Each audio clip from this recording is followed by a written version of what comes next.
From Turner Broadcasting System, this is the Headline News Network. She's been there all along, beside George Washington on that wintry morning at Valley Forge, witness to the birth of a nation, carried across the world to Europe where a debt to liberty was repaid, raised in the Pacific to strike a scene that still fires our hearts and souls, and all the way to the stars where she lights a beacon for all mankind to follow. She's Old Glory, the Star-Spangled Banner, and she's alive forever in the pages of our history books. But where is she in our hometown? Certainly there's no more fitting a place for her to fly than along our city streets and in front of our homes.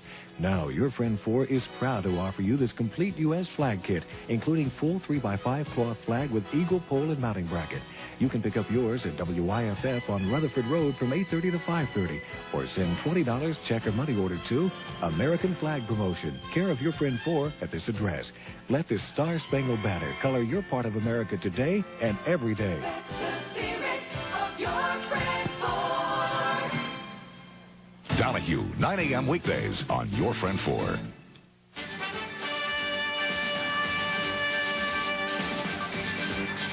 Headline News, I'm Dave Walker, sitting in for Brian Christie. Testing, education, and compassion. President Reagan urges Americans to adopt all three in the fight against AIDS.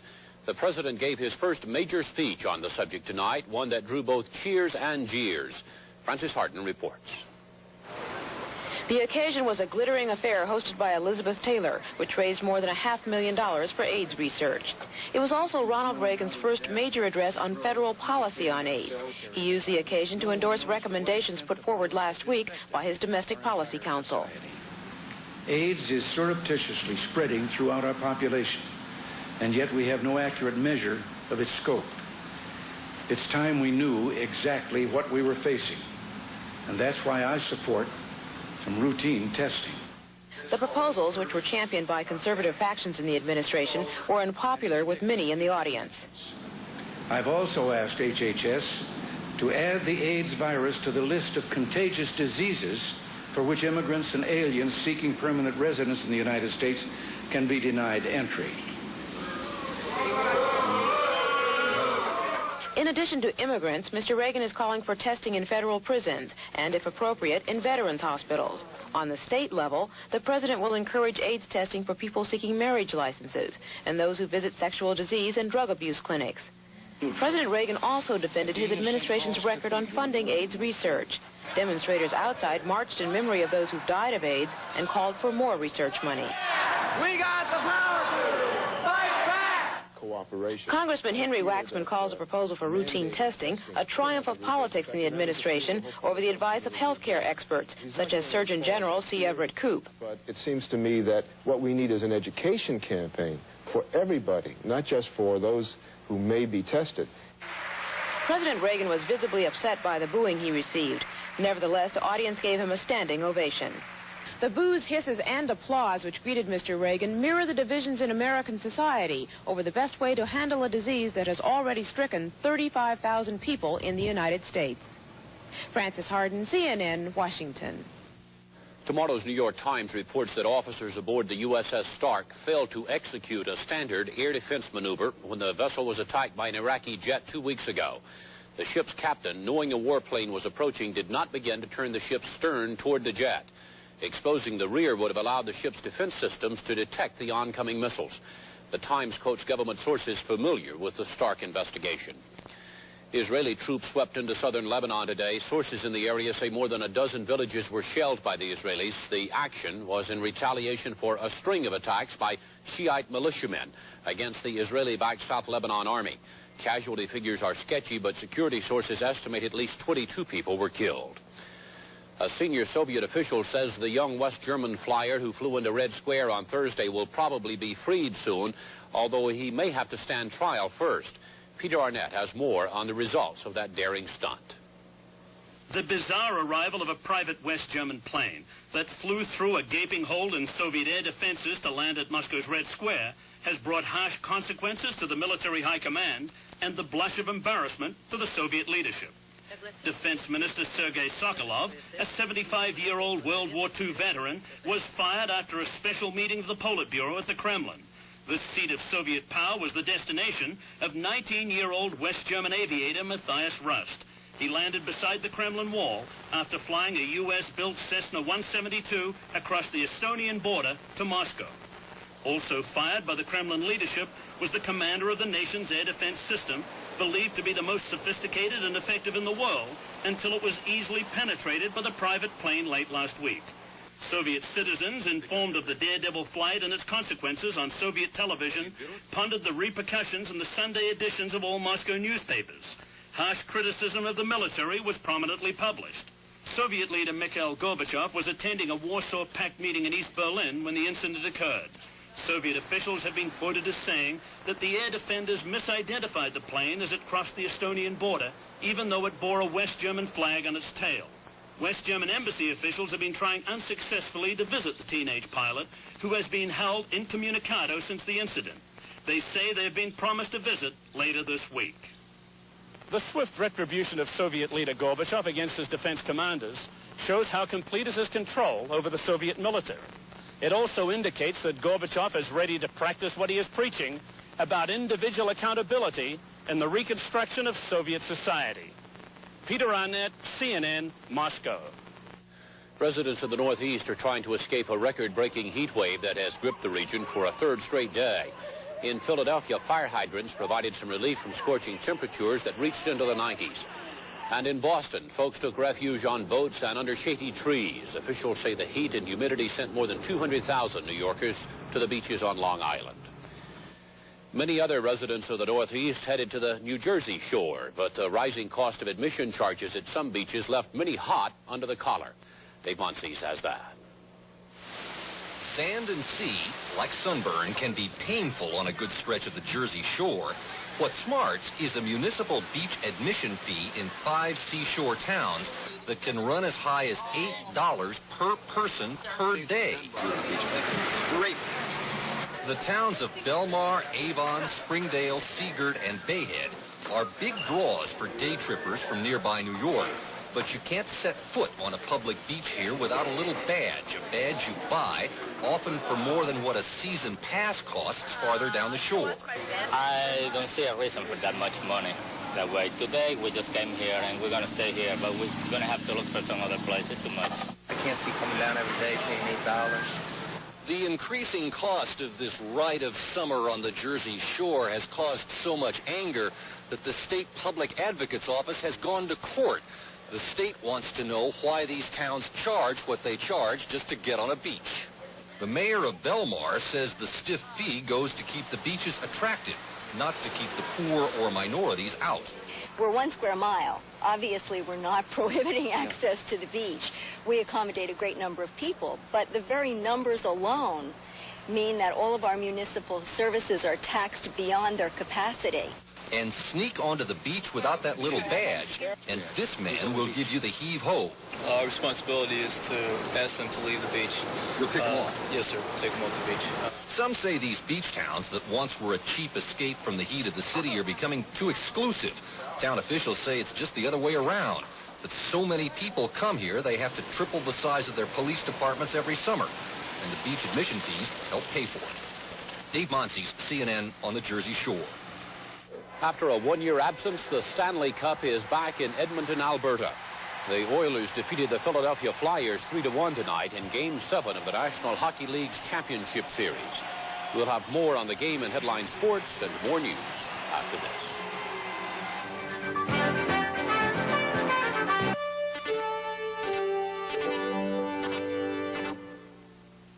When you need one bad, you just can't wait. You've got to have a ladder. But which one?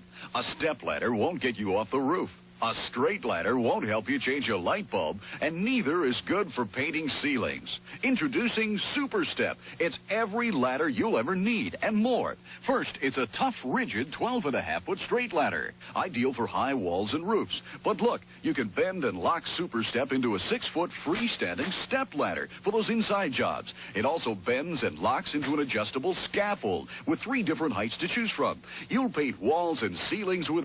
And it's so strong, 2 people can use it at once, but there's still a lot more to Super Step. Fold and lock this way, and you have a workbench or table. Fold and lock again, and it's a pair of sawhorses. versatile? Watch this. Can't reach the window without breaking down plants? Use Super Step this way, and you won't crush a leaf.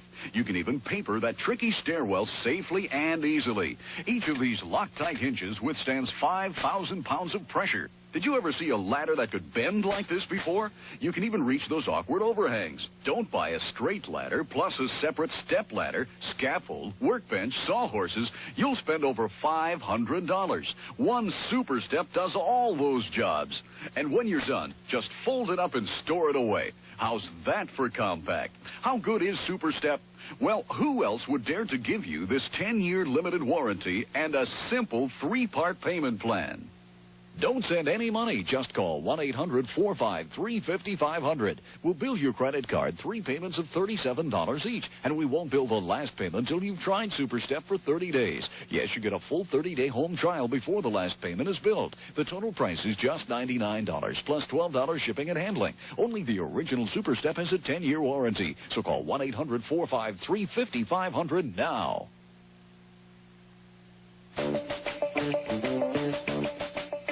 A New York Times CBS News poll shows Vice President George Bush and former Secretary of State Alexander Haig leading the Republican race for president. The two candidates were among the 8 White House hopefuls in Iowa this weekend. Gene Randall reports. The Haig stuff is beyond surprising. That's nearly shocking. Alexander Haig's campaign people say it is the best news they have had, a breakthrough. Among those Republican primary voters who volunteered opinions, 37% had a favorable opinion of Haig, second only to the 46% registered by Vice President George Bush. Haig still has high negative numbers. 28% of all the registered voters surveyed had an unfavorable opinion of him. Only Pat Robertson fared worse. Few delegates at this Republican gathering this weekend pretended to know precisely what all this meant, though former Senator Paul Laxalt, who is expected to formally announce for the presidency in the fall, said, "Well, if I were Al Haig, or more particularly his finance chairman, I'd be delighted."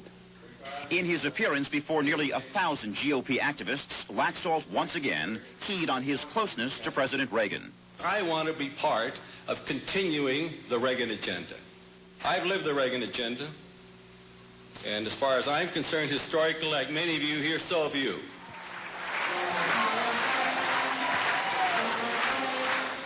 White House hopeful Senator Bob Dole literally had the weekend's best orchestrated appearance. Sometimes at odds with the administration these days, Dole, too, invoked the president's name. We're going to continue the Reagan record, and we're going to win in 1988, and that's the bottom line. 2 little-known candidates were in Des Moines, too. A Mississippi woman named Kate Heslop, whose slogan is Kate in '88, and Los Angeles economist Ben Fernandez, who proudly proclaims he was born in an abandoned boxcar. This is the logo of my campaign. Another political weekend in politically crucial Iowa. There will be many more before next February's presidential precinct caucuses. Gene Randall, CNN, Des Moines. When you think of used cars, you usually think of old clunkers and shady salesmen. But a study by the Hertz Corporation shows that's not the case. In 1986, the typical used car was 4.5 years old and sold for under $6,000. That average purchase price was up 7.4%. The study also showed the majority of sales were made on the lots of new car dealers. The great debate over safe skies is heating up as the summer draws near. The head of the FAA says air travel is safe, despite increasing reports of near mid-air collisions. But as Bob Franken reports, there's still concern. As the nation's airlines begin their expanded summer schedule, there are persistent questions. Have deregulation and the heavily burdened air traffic control system combined to cause long delays and serious safety problems? The chairman of the National Transportation Safety Board says that flying could become dangerous. I want to make very clear that I think on this issue at this time there is cause for alarm. The FAA has begun using a new computerized flow control system where planes will be kept on the ground when there are traffic jams overhead. So the agency has rejected calls to restrict the number of flights. But officials like FAA Administrator Donald Engen admit that flow control frequently causes delays. Well, I'm sincerely sorry about that, but my job is to be sure that that consumer can fly in safety, take off, and land safely at where he or she wants to go. The Department of Transportation has persuaded 18 airlines to readjust their schedules starting this week. Effective will be 444 takeoffs and landings at 5 major airports. Among them is the nation's busiest, Hartsfield in Atlanta, frequently bulging with traffic, as well as passengers irate over delays. The man in charge of operations at Hartsfield is James Stogner, who believes money from the Aviation Trust Fund should be used. One thing it could do is it could fund additional airport improvements or additional airports.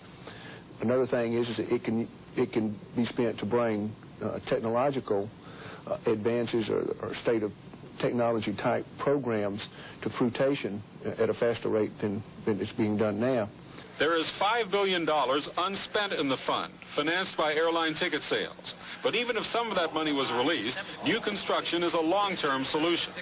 It's clear that this summer, safety in the skies will sometimes be promoted at the cost of even worse delays on the ground. Bob Franken, CNN, Washington. Not all schools have their own newspapers, but a Maryland school in the Washington suburbs is the exception to the rule.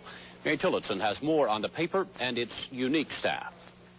This is an editorial meeting of one of the nation's smallest and most wonderful newspapers. And can you think of something we can have everyone draw pictures of? Butterflies. Okay, butterflies. Meet staffers of the Concord Chronicle. 20-year-old Kathy, Barbara, who's 19, Patrick, Candy. All students at Concord School in the Maryland suburbs of Washington, and all retarded. But we forgot the kids in the lower school. And who does? The newspaper was the brainchild of Paula Silvert, whose son Michael is retarded and fascinated with photography. Someone had suggested here at the school that he take pictures for the school newspaper, and there wasn't one. So what's the mother to do? I started one. The Chronicle began 5 years ago at 3 pages. Now it's sometimes 40, filled with pictures and stories about these children's lives. For the next edition, Candy's writing about her cousin. Barbara's writing about a new job. New job. Oh, right. Where are you going to work? Oops. Oops. Did you forget? A struggle to remember which most of us can't imagine. We take for granted our thinking skills that just kind of evolved. A lot of the students here at Concord are nonverbal. A lot of them have wonderful things locked inside themselves. At the Chronicle, the keys to unlock those wonderful things are donated cameras, donated film. What's fun about working on the paper? Take pictures. If you give them room to grow, then they may prove that they can do things you never knew they can do. Pride of accomplishment shines on the face of Patrick, who says the best thing about working for the Chronicle is taking it home. So I can show you to my mom. Mary Tillotson, CNN, Washington. Headline Sports is next.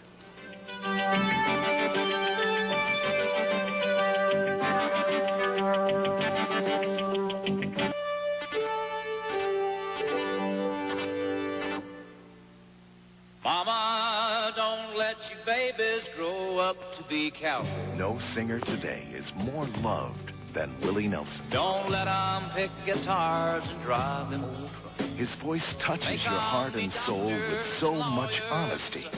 It's made him a living legend. My heroes have always been cowboys. Now, every one of Willie's #1 hits are together for the very first in this complete 2-record collection, The Best of Willie Nelson. On the road again. Just can't wait to get on the road again. But you were always on my mind.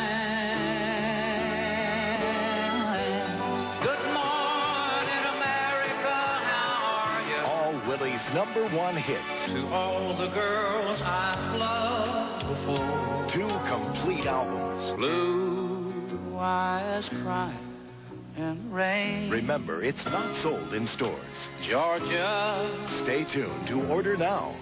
To order, call toll-free 1-800-257-1333 to save all COD and handling charges and pay only $12.98 for 2 albums, 2 cassettes, or 2 8-tracks. Send check or money order to Willie Nelson, P.O. Box 8660, Atlanta, Georgia. Remember, to save all additional charges and only $12.98 to Willie Nelson, P.O. Box 8660, Atlanta, Georgia. Taking more pills than you'd like for minor pain?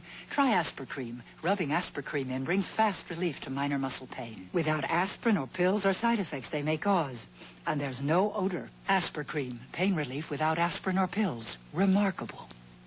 This woman has an irritating rash that's inflamed and itchy. She's using maximum strength Cortisone 5 to go deep below the skin's surface. Cortisone 5 gets under the itch for soothing relief and help in healing. Cortisone 5, itch relief and help in healing. It's 49 minutes past the hour and time for Headline Sports.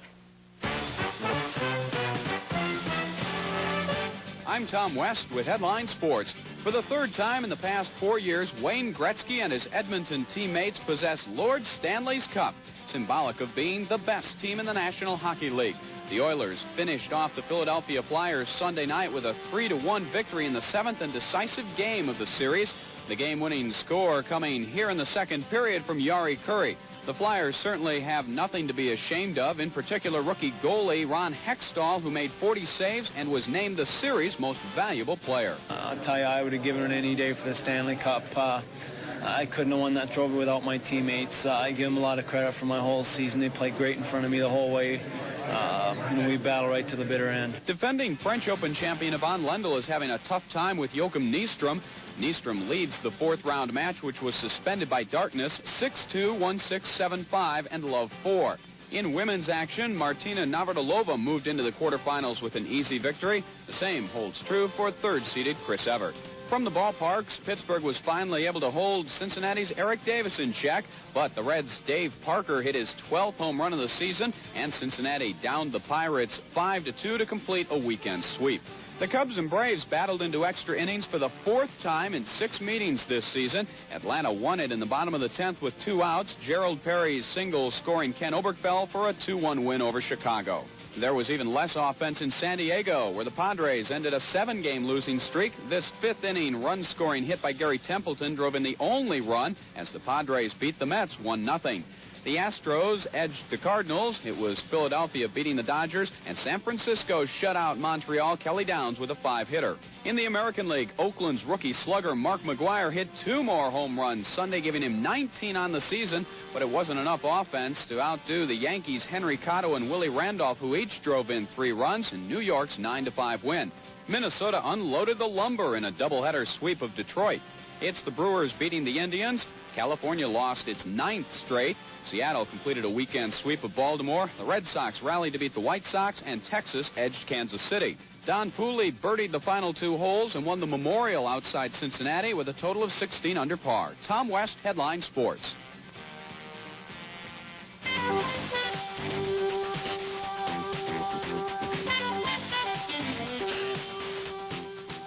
I'm Don Harrison, and here's who's news.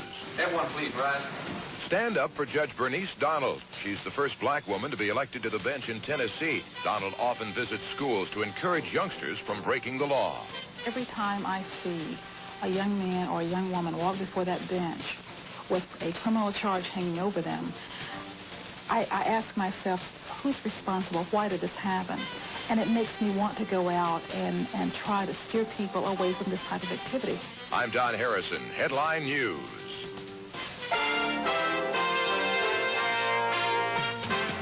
In the headlines, President Reagan tonight announced plans for automatic testing of the AIDS virus for immigrants, hospital patients, and people applying for a marriage license.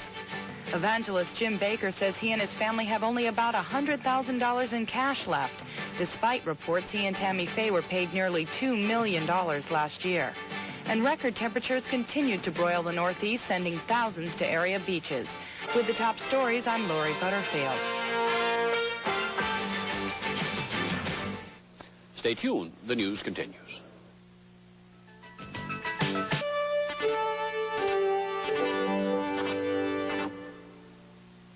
Should your name be on this envelope? It should if you or someone you love is age 50 to 80, and it will be addressed to you if you call now for this important information. Free information about a life insurance policy designed especially for men and women age 50 to 80. Life insurance with no physical examination and no medical questions. You cannot be turned down regardless of your health or for any reason. and your premium will be $6.95 a month and will never increase. Colonial Penn Life Insurance Company wants to send you the important information in this envelope, and it's free. So if you are age 50 to 80 and thought it would be difficult to buy life insurance, shouldn't you call now? Here's the number. For free information in the mail, call 800-533-1400. This is a free call. 800-533-1400.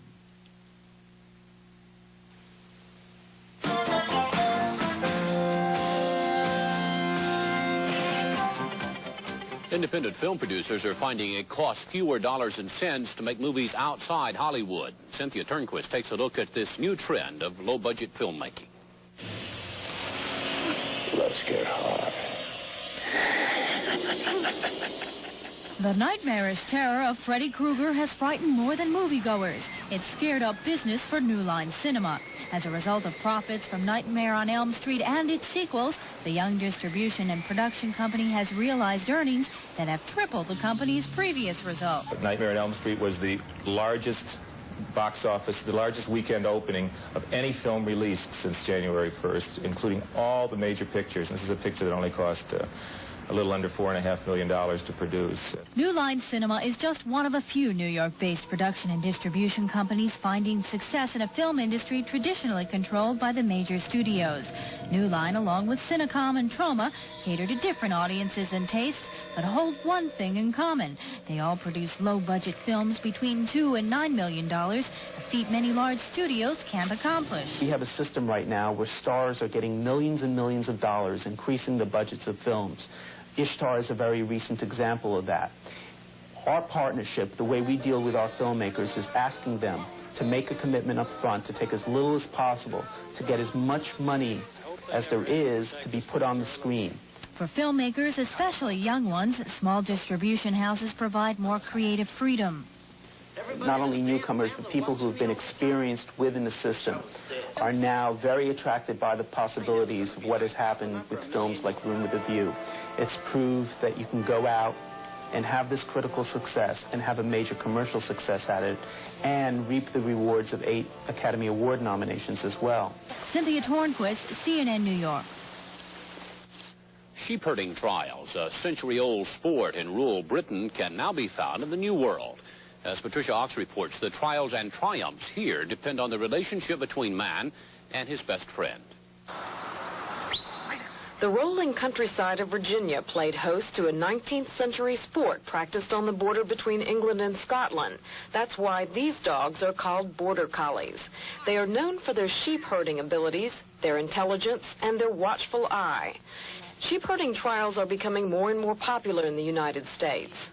If they don't have a natural instinct, it's like stock sense. If they don't have that natural stock sense, you can't ever teach it to them. They can have experience and learn to do some things, but they'll never make a great dog. The object is to herd these Barbados sheep around a course, keeping the sheep moving in a straight line. At one point in the course, the dog must get the sheep into a pen. Sometimes it works, sometimes it doesn't. The day is a festival of sorts, of dancing and shearing sheep, and just plain trying to beat the heat for both people and their best friends. But this sport from across the Atlantic has particular appeal to some Virginians because of their long-time association with all things British. Virginia was founded by people from England, and it's a very old-fashioned conservative part of the country where people have stayed put for generations. And I think what they see here is the open space, the large stately homes, the beautiful walled gardens, and the ability to have animals. The winner was a dog named Jen. Her owner, Bill Burhow, imported her from Scotland. What makes a winner? A lot of partnership with the dog, a lot of time spent with the dog in work situations, a lot of understanding of the sheep and how the dog will respond to them. Patricia Ox, CNN, Leesburg, Virginia. That's our report for this half hour. Thanks for joining us. I'm Dave Walker. Around the world in 30 minutes, this is Headline News.